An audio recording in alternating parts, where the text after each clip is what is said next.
The Tennessee Titans, their offseason in 60 seconds. Fired Mike Vrabel, hired Brian Callahan to be their head coach. Nick Holtz is their offensive coordinator. Denard Wilson is their defensive coordinator. And they brought in Bill Callahan, who is related to Brian Callahan, to be their offensive line coach. New signings, brought in Calvin Ridley, 4 years, $92 million, $50 million guaranteed. Traded for L'Jarius Sneed, signed him to a massive 4 year, $76 million extension. Lloyd Cushenberry, 4 years, $50 million. Chidobe Awuzie, 3 years, $36 million. Tony Pollard, 3 years, $21 million. Kenneth Murray, 2 years, $15.5 million. And also just acquired Ernest Jones from the Rams. It was a very, very aggressive offseason for these Tennessee Titans. Notable draft picks. J.C. Latham in the first round, 7th overall to be their left tackle. Devondre Sweat in the second round. This team did not have a third round pick because of the Will Levis trade last year. Departures, some notable ones. Derrick Henry signs with the Ravens this offseason. Ryan Tannehill no longer with this team anymore. Azeez Al-Shire goes to the Texans. Sean Murphy-Bunting to the Cardinals. Aaron Brewer, their previous starting center, to the Dolphins. And Danico Autry goes to the Texans. Blue chip check-in for the Tennessee Titans. How many did you have? I'm very curious about this one. I've got 2, both on defense. Jeffrey Simmons is pretty easy. And then L'Jarius Sneed, probably one of those guys who is maybe closer to the borderline, but because of his play style, I'm willing to give him the bump. Like, he's just a guy who big, long, aggressive, wants to tackle. That's my kind of guy. Corners are volatile. We know this. It's like one of the dangers of acquiring corners aggressively and paying them in the way that the Titans did. But based on what he did last year, L'Jarius Sneed was absolutely a blue chip player. Whether or not he sustains that, I think, becomes a question, and is always a question for guys at that position. But I'm absolutely fine putting him in there. And Sneed to me is actually a guy who's consistently gotten better. You know, a couple years ago, no doubt. Like, okay, this is a guy who's starting level. You love the tenacity. You love how well he's willing to fight people. Could cover a little bit better. And then last year he took that step, and it's like, I don't know if he's going to go jump into superstar and be Champ Bailey next year, but like, I have faith that he can continue to play at this level. What red chip guys did you have? Or other guys you wanted to mention? I think Lloyd Cushenberry is in there. I think Lloyd Cushenberry is a very good center. I think Hopkins and Ridley, even at this stage of their careers, still are like good receivers. And I was willing to throw Ernest Jones in there. Like, I think Ernest Jones is a good player that I think really does help this defense specifically. Maybe that's more about scheme fit than it is anything else, but I actually like Ernest Jones. I don't know how you feel about him. I'm probably not there on red chip, but I'm very much there in that he helps his defense, because I think yeah, that's probably right. Yeah, that's probably right. That's probably a little bit aggressive. But I think it's one of those things where when you look at who they were playing at linebacker before, it was going to be Jack Gibbons and Kenneth Murray. It's like, okay, this guy feels so like that's probably why. Just because I feel so much better about them now that he's here, I think I ascribed a level to him that was probably a little bit premature. All right, what significant question marks do you have about this depth chart? I still think the right side of the offensive line is not great. We're going to talk about the left side from center to left tackle a lot in this show, and we'll get there. But the right side, to me, still a ton of question marks.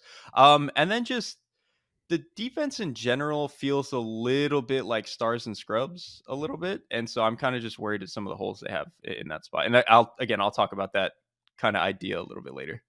Right side of the offensive line, 100%. I think that we'll see how much Bill Callahan can do some work there, but that's a concern. And I think edge is still a question, because Arden Key's a 3, right? If you think about the best moments he's had in the league, it was as that third rusher. I mean, literally in Jacksonville and when he was in San Francisco for that year. And so I think this will be a team that has to manufacture pressure, and I think they have a defensive coordinator who will find ways to do that. But I think the pass rushing juice overall from the players that they have up front, I think leaves something to be desired.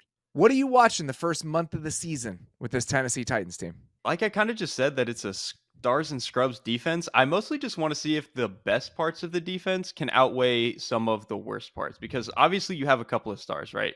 Jeffrey Simmons is really good. L'Jarius Sneed is really good. I think Roger McCreary has been at least a solid player, at least like a starting quality player with some promise. He's a young guy. Harold Landry, inside, I think, benefits him based on his skill set. Yeah. Because, I mean, I think he was a guy where he had like one of the shortest arms in T-Rex combine arms, history. Yeah, so playing inside probably pretty nice for him. Harold Landry he might not ever be what I think it looked like he could be for a moment there early in his career, but he's still a nice player to have. So you've got these good pieces. But like you mentioned, the depth at edge is not very good. I think the linebacker core, even adding Ernest Jones, still gives me a little bit of some scaries. And then I think safety is still kind of up in the air, even, after you lose Kevin Byard. Well, they already lost him last year, but it's still something they haven't quite fixed, I don't think. So still just a lot of questions as to what they're going to do on defense. How do you think these pieces align with what Denard Wilson probably wants to do? When you think about what that Baltimore defense looked like last year and just some of those ideas, how do you think that fit plays out? Having Ernest Jones to blitz the quarterback is actually really good. He's obviously Patrick Queen was really, really good in Baltimore doing that, and Ernest Jones has been good at that when he was with the Rams. He's an excellent blitzer. Like Yeah, one of the best blitzing linebackers in the NFL. It's not that he's done it a lot. He's really good at like affecting the quarterback when you ask him to do that. yeah, he's one of those guys where the best blitzing linebackers, one, you usually have to have speed, and then you run at that guard or at that running back, like you don't care what happens to either of you at the end of the play. Like you just go. And Ernest Jones absolutely has that. So I think he's going to be a good piece there. Arden Key is a little bit of a guy who you can use on like stunting him inside and maybe putting him over a guard if you need to. So I think that actually kind of fits into the Baltimore DNA a little bit. I'm more concerned about like how good is this safety room gonna really like what is that Yeah. going to give them in terms of coverage? That to me is the biggest question because what they were getting out of those Baltimore safeties in coverage last year was fantastic. It's a much different group here in Tennessee. Two things with Quandre Diggs. One, the fact that Mike McDonald, who runs this system as well as anybody runs this system, was not shy at all about moving on from him, I think should be something that maybe raises some flags. And two, I was talking to a GM recently who was in the safety market, and I was asking him, I was like, dude, were you interested in Diggs at all? And he's like, no. I think that he is definitely in the back half of his career, and I do not think he would be like a plus player for us anymore. So there's name recognition there, but I think there are questions on multiple levels about what he still has left. So you consider that. And then I can just get to it now. Like one of the things that's keeping me up at night is like, there's a chance that this secondary just looks like real creaky, like sooner rather than later. Like Diggs is getting older. Awuzie is 29 now, and he's dealt with a couple injuries over the last couple years. You look at, Snead's obviously not that old, but he has like that knee that people are worried about. So I just think that there's a chance where like the secondary feels old faster than we want it to. And I think that just kind of comes into play with how you're thinking about the defense overall. I think that's definitely on the table. We talked about like with maybe the Washington Commanders where the defense feels very slow. There is a chance where we could get into that territory with this secondary. Yeah, I think that's right. I think that's absolutely right. When I'm watching the first month of the season, what does this offense look like? And what does that get out of Will Levis? I mean, you look at what they did in the preseason. Obviously, it's the preseason, but he used play action on 36% of his dropbacks in the preseason, on 5 of his 14 attempts. And that's the flavor I want to be working with. I think it was Nate tweeted. It was like the Tennessee Titans offense in the preseason is just the sound of artillery going off. Like that's what I want. Like I just want big arm go boom off play action with this offense. And I think that's what you're probably going to get. And what's interesting to me is that like that's not what the Bengals were last year. Like there was more under center play action with Jake Browning, but it obviously wasn't as vertical as I think they want this offense to be with Will Levis.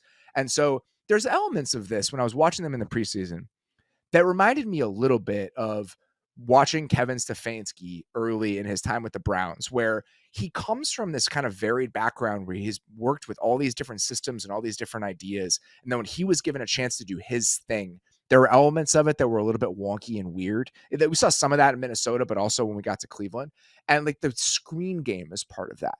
Like last year, the Bengals, Jake Browning, added more EPA on running back screens than any other quarterback in the NFL.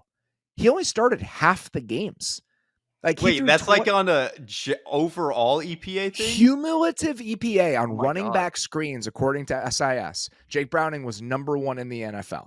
That like monster Chase Brown touchdown. That's the one I'm thinking of. There, but they were 5th in average efficiency on those plays. Jake Browning threw 21 running back screens on 283 attempts last year. It's a ridiculous number.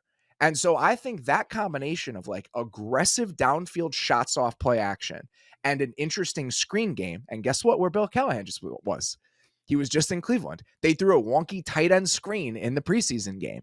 So that combination of stuff, like I'm interested in that. I can get behind that. I actually think that is a really compelling offense to drop a guy like this into, where you're not asking him to do a lot and you're asking him to lean into the stuff that he does well.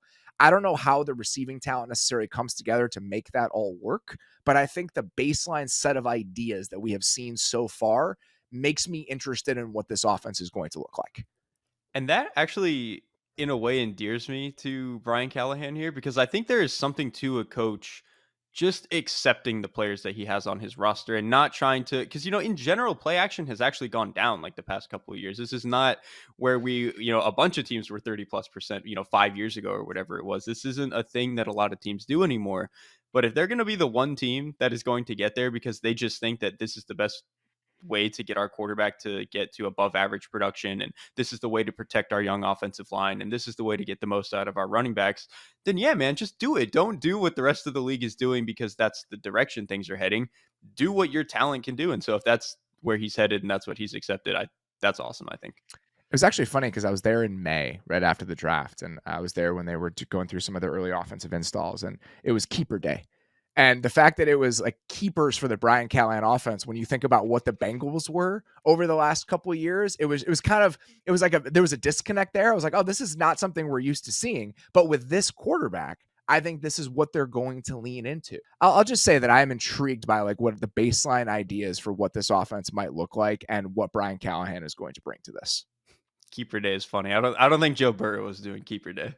It was a short clip from Joe Burrow, not a deep well of Joe Burrow examples to pull from there. What's keeping you up at night with this Titans team?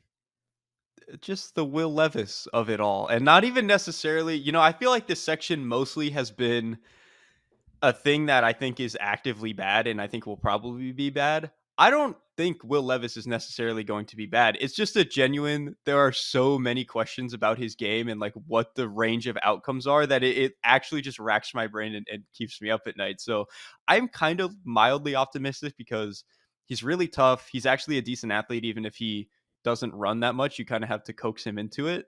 Obviously, incredible arm strength, can throw down the field, and now he has receivers who I think are going to get a little bit more out of that. So there's reason to believe. There's just also a lot that suggests that he might be what we got out of like Jameis Winston for a long time, which is a really fun player to watch, but is too boom and bust to actually be a functional quarterback. All right, let's do this. What is the downside to his game that you think is the most fixable? And what is the downside to his game that you have the least amount of confidence that they can fix? I would say you could probably fix his footwork because he can be a little tight. Some of the ways that like Drake May is, like where his footwork can be a little bit tight. I think getting in and out at the very end of his drop back can be a little bit clunky sometimes. And then the other thing I would say I actually think his throwing motion is actually going to be hard to fix because we talked about this before. I think we did it on the quarterback show. He is literally like too built to fix his throwing motion. It almost seems like, it just seems like he's so wound up there that it's kind of tough for him to get some of the looseness that you see from some of the other guys. And that's why some of those other guys can get the touch that they get. I mean, there's even some of this to Anthony Richardson too, right? Like he's just it's so rigid and snappy that sometimes he can't get that touch. It's Levis like has Henry Rowan Gardner and Rookie of the Year. yes. Yes, there's legitimately some of that to it. And so I do have some concerns there. The one I'm like on the fence about is his numbness to pressure, because on one hand, I adore that he's willing to take those hits and You can isn't spin that one either way, baby. exactly. You can spin it either way. It's awesome that he'll sit there and take those hits. Like part of the reason Geno Smith didn't work out early in his career, it's because he was too willing to do some of that. Like Daniel Jones still has some of that. Like that's the negative side. And so that one I'm more on the fence on, but we'll see. The other thing I wanted to ask you about with this offense, are you a little bit worried about the combination of DeAndre Hopkins and Calvin Ridley in 2024? Not like talent wise, but role wise. Because I've said this a couple different times this offseason. I thought that Hopkins actually did some really nice work out of the slot last year. And I think his awareness is actually one of his strengths at this stage of his career. But we saw that if you make Calvin Ridley your X receiver these days, that's not a good way to live. And Tyler Boyd is on this team, and Tyler Boyd has to play in the slot. So with this trio, like the roles are Calvin Ridley's your Z, Tyler Boyd's in the slot, and DeAndre Hopkins is your X. And I think that there is a chance that doesn't get the most out of what DeAndre Hopkins is at this stage of his career, and overall kind of depresses the ceiling for what your receiving group can look like. I think there's a chance maybe as he ages, he loses another step next year, and then that could be when you really have problems. I still kind of really like him as your true X receiver, Okay. your ball All winner right. on the outside. And I totally agree that what he did from the slot was actually really good. And I think if I don't know how they would do it again with Tyler Boyd in town, but if they could get him to play a little bit more out of the slot, I do think there's some value to be had there. But I still think he's a plus player for you as your true outside X. So yeah, I'm probably not as concerned about that. Okay, that's good because that is something that I was like just thinking about consistently as I was thinking about how all the pieces fit together. But I trust you on that. What are you most excited about with this year's Titans team? The right side of the line is still a little bit of a question mark, but the left side, this might be a return to form for the Tennessee Titans, who 3-4 years ago were just absolutely mauling people. And this left side of the line has a chance to go out and do that. You have JC Latham, who's just an absolute tank of a human, and he's looked pretty good to me in the preseason. Peter Skoronsky, who was obviously a first round pick for them, who was a little bit banged up last year and is now going to be fully healthy moving into this year. And then you go out and get Lloyd Cushenberry, who one is going to give you that veteran presence, kind of get everybody a little bit more in line, but he brings a lot more punch and a lot more power than a guy Aaron Brewer did last year. And I think Aaron Brewer is like a solid center, but just not a guy who's moving people really. Whereas Cushenberry can actually give you some of that. So I'm just excited to watch if this run game can actually maul people again. I'm pumped. Like that is my number one answer. It's just like J.C. Latham, Peter Skoronsky double teams in a Bill Callahan offense. Let's roll. Because Skoronsky, you could see the flashes last year. I think that he had the appendix, missed a decent amount of time, and just when he got back, you're in a terrible offensive situation. You're a rookie. You're playing next to guys that just like are not very good on either side of you when it comes to like play strength, right? I mean, it was just a pocket that had very little integrity for the most part for last year's Titans.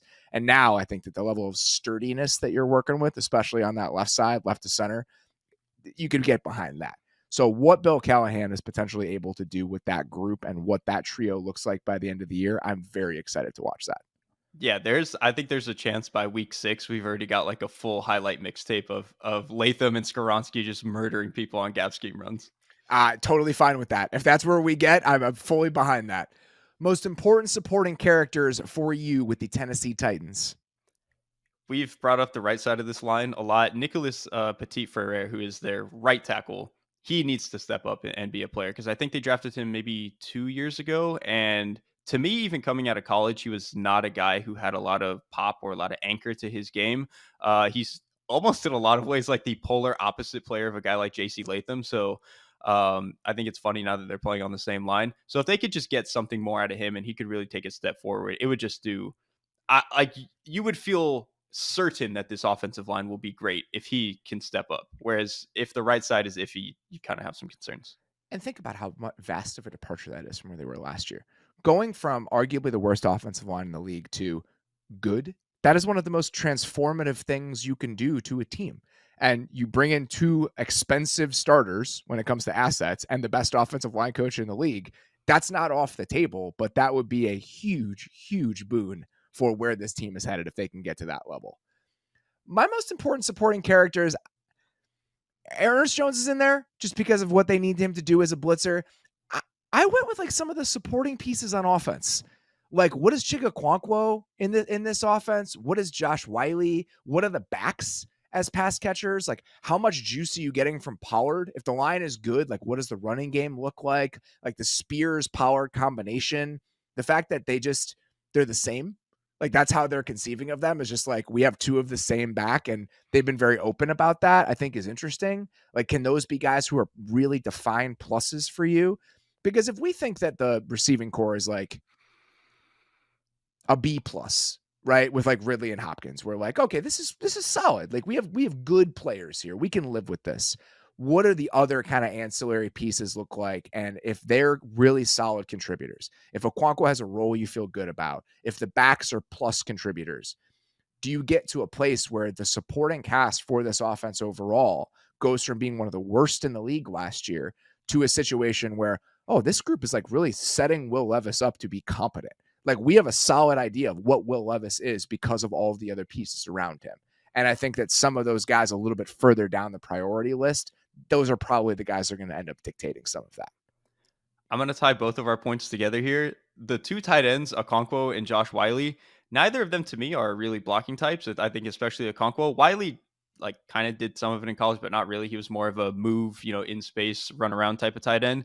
If either of those guys give you anything blocking on top of what we think we're going to get from the offensive line, that's like could really glue this whole thing together.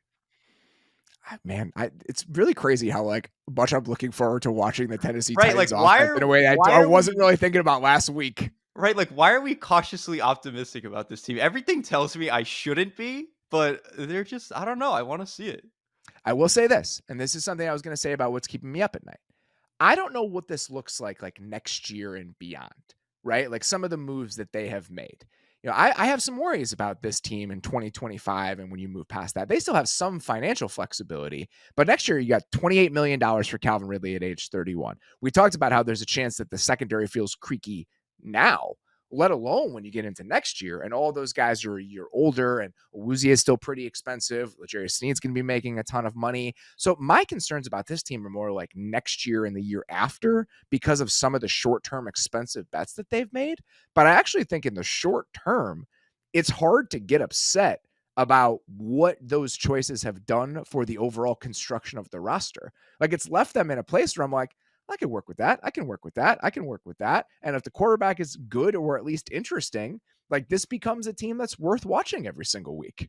That's a great place to put it, is there's not a lot of spots on this team where I'm like, I hate that." Whereas last year, most of the roster, I would say. I've said this multiple times this offseason. I don't know how much some of these moves will do for you trying to win a Super Bowl by 2027. But I think trying to win as many games as you can and being a watchable football team in 2024, I think a lot of those moves do set you up well in those areas. Speaking of, what counts as a successful season in your mind for the Tennessee Titans? Levis looking like you've got a hit, and he doesn't have to be a superstar, but just a guy that you feel like you can hitch your wagon to for a little bit. Or I'm even willing to drop down a little bit lower than that, where you just get to the end of this season and you look at what Brian Callahan is doing as a play caller, you look at the offensive line and go, okay, we've got a good infrastructure here where this is something we can build with.